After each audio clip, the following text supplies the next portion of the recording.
Hey you all, Farmer Jesse here. Today I'm going to discuss the many different types of no-till systems currently in use on our commercial, certified organic, often a little bit unruly farm. I'll describe how and why we use these different systems and some thoughts on where they do and maybe don't work on a commercial scale, depending on our crops and climate and so on. I'll also talk about some no-till trials I'm doing where I'm trying to essentially build the mulch from the ground up in an effort to develop a system that is not so heavily reliant on deep layers of compost. Is that it? I feel like that's it. So let's do it. Whoop. Oh, the moon. First things first, if you're not subscribed to this channel, make sure to hit the subscribe button. And if you are subscribed, you're awesome. And if you gain something from this video or any of our videos, you can always support our work at patreon.com/no-till-growers, or you can go to no-till-growers.com and pick up a copy of my book, The Living Soil Handbook. It's a great complement to this particular video, and buying it from us, the proceeds go to making more content like this. All right, so one of the most important things you can do as a grower is to develop your farmer toolkit, so to speak. That is to say, to develop a broad understanding of different techniques and tricks that can be used depending on your situation or crops or access to materials, etc. That said, I'm not suggesting you use every no-till system I describe here on your farm. My farm has an element of experimentation to it so that I can have some insight on all these things for you, but I also grow a very big diversity of crops on which I have to make money. So in effect, the systems do have to work. However, having a good understanding of each system and where it does and doesn't fit can help anyone broaden their proverbial farmer toolkit. And one note, I'm only discussing bed management today. There are many no-till systems for things like bed flips and bed preparation and incorporating amendments and so on. I've covered those before, or I will cover them another time, so make sure you are subscribed to this channel. Anyway, before we discuss the different systems that we use here on our farm, it's important to understand a little bit about our farm specifically and context before diving in. We are in Kentucky in Zone 6B, and in our particular part of Kentucky, the majority of the flatland has horses on it and everything else looks like a mild slalom course, kind of bumpy and slightly sloped. So we have one of those roughly 1 acre slalom courses in cultivation. That acre is not all growing space. Honestly, there is no standard I'm aware of for the question, how big is your garden? But for us, we do not consider our gardens to just be the growing space, which is roughly half an acre in physical bed tops, but rather all the space that has to be mowed or managed in some way. So that includes some trees, the pathways, and our current soccer/t-ball field that will one day be a high tunnel. Anyway, the gardens are split between high rotation crops and low rotation crops.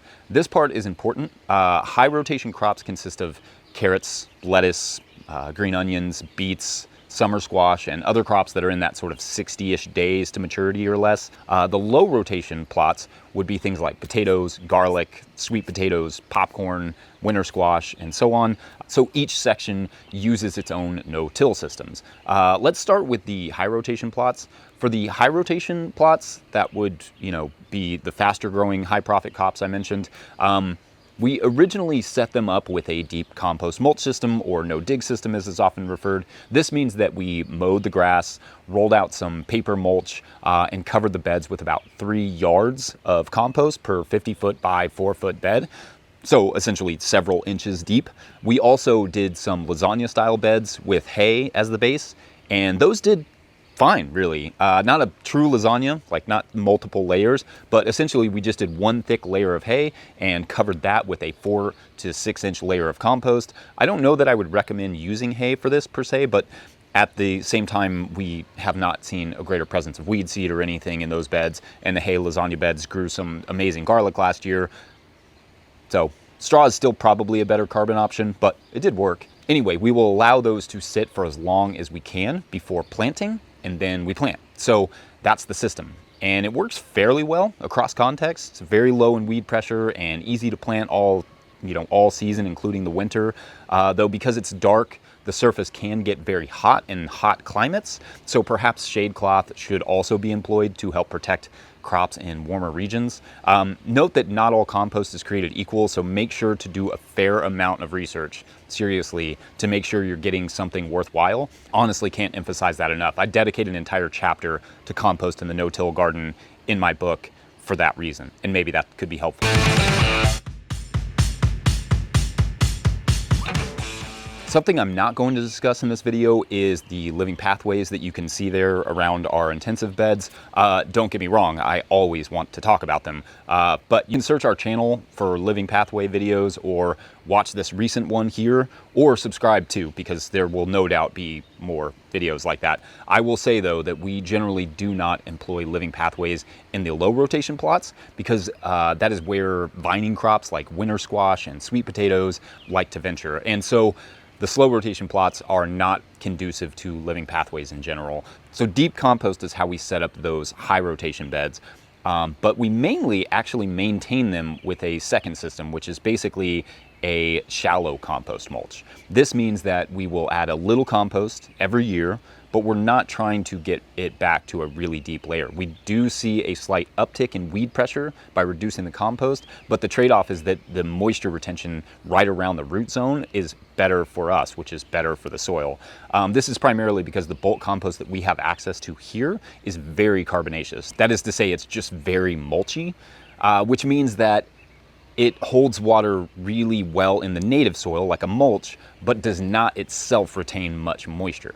And because we are talking high rotation crops here, that's a problem, because they are mostly shallow or lateral rooting crops, and that dry compost can cause a lot of issues. They just don't grow very well, and they need a lot of irrigation. So effectively, we allow the deep compost to block the initial weeds, and then we move to using less, which saves money and creates a better product given the quality of the compost we have access to. Also notably, compost has gotten really expensive lately because of demand and gas prices and all those things, and it's a little bit risky with herbicide contamination as well, depending on who your supplier is. So it makes less and less sense for us on our scale and in our warm climate where the decomposition rates are very high, so we have to use a lot, to use that much compost, especially now that the weeds are mostly in check. I think that the deep compost / no-dig system is great and clearly effective, but not everyone has access to great compost. So I am trying to develop systems that are less compost intensive for those of us without the access to or means to make bulk compost. And I'm also working on ways to make more of our own compost without a tractor, so more on that on another video. Now, let's move to the slow rotation plots and talk about a few more less compost intensive options. As you can see, we are working more and more with cover crops. I'm trying to work away from using the tarps to help us terminate them, but golly, they come in handy sometimes, not gonna lie. And cover crops are definitely one such area where they do. We can crimp or smash our cover crop, for instance. More on that in a forthcoming video as well. So we smash the cover crop, tarp it, then transplant something like our late summer heirloom tomatoes in this case. And yes, parenthetically here, I am also working on crimping and mowing systems that do not use the tarp for small scale, vegetable production for those interested in reducing their plastic. And largely cover crops are not the perfect mulch, as they can break down fairly fast, but definitely better than nothing. And we can always supplement any cover crops gaps with something like hay or straw. The real beauty of cover crops is the soil organic matter building and the nutrient gathering. In terms of soil fertility, cover crops are the cheat code. Grow a plant and then kill it and leave it there for the next crop to enjoy the fruits of its labor, i.e. all the nutrients and microbes it gathered above and below ground biomass. It's a bit harsh, but it is brilliant. In these slow rotation plots, we also grow a lot of garlic, which has kind of its own system. That process in a nutshell is that the garlic is preceded by a summer cover crop, generally, then planted and mulched with hay. So I guess you could kind of consider that a hybrid or a deep grass mulch system. Is that a thing? Whatever you want to call it, we never use hay in the intensive gardens. save for the lasagna trials. But because hay is far cheaper and more accessible than compost here, and we don't have great access to straw because Kentucky is not a small grain growing region, we like to use hay in and around our slow rotation plots in conjunction with cover crops. Okay, next the garlic will come out and we will mow down any weeds that are there, transplant winter squash, and then re-mulch around them with a bit more hay. Simple, that's the system. Now, there's a lot to consider about cover crop and light colored mulches like these in terms of weed seeds, and if you are able to properly terminate the cover crop, which watch this video for a little guidance on that. But also keep in mind that lightly colored mulches will cool the soil, so in cooler regions they may not make the most sense for early crop production, as the garden will not be ready as quickly as it is in, say, a deep compost mulch system where the mulch is dark and warm. Okay, not to move too quickly, but the next system is the one I mentioned at the top, where I'm working on building up my surface mulch rather than adding it from the start. This is more intended for high rotation crops, and I call it no mulch, no till. I'm fine if you don't, if you just want to call it low till or whatever. Just avoid getting too dogmatic about anything like that. No till is about creating soil health, and there are a million ways to do that. Anyway, the idea here is that we are slowly building up the mulch layer instead of installing it from the start, because mulches can be expensive and not all mulches make sense to all contexts. So these beds, for instance, look like bare soil, but actually had a lot of soil health work. They received a winter-killed cover crop, followed by a leaf layer, followed by chickens for about 10 days. Then we broad forked to break up the lingering compaction, because this is a new farm and a new plot. Very lightly harrowed the surface and sowed some intensive crops like carrots and green onions. So that's the idea. And as you can see, we are keeping the pathways living simply to avoid erosion and having to cultivate the paths. But I also use a similar system to this in the tunnels with wood chips in the pathways. In fact, that's probably the only place on my farm that this particular system will endure, as this outside plot that we're looking at will go into cover crops and grass mulches next season, because it feels a little bit too exposed and erosive. Is erosive a word? And erosive to have it out there in the middle of the field where it gets hit by rain and wind and all the things that erode. So effectively, the goal here is still soil health. And the only thing that changes in this system is that I don't have that initial mulch layer to work with. I'm still doing very little disturbance, broad forking, for instance, if compacted, because always keep in mind that the most likely thing standing between you and great photosynthesis is not a little bit of broken fungal hyphae, but rather it's soil compaction.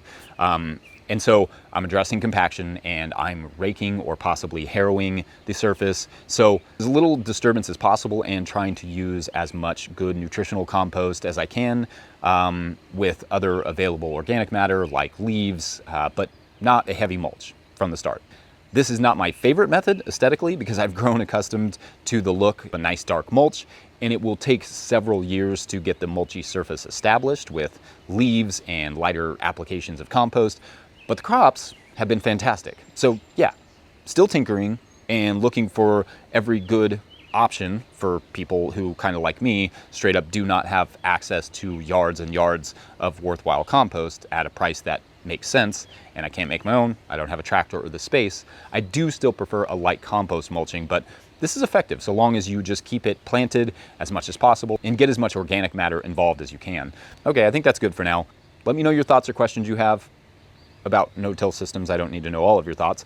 Like this video if you like this video. Make sure you are subscribed to this channel. Thanks for watching. We'll see you next week. Bye.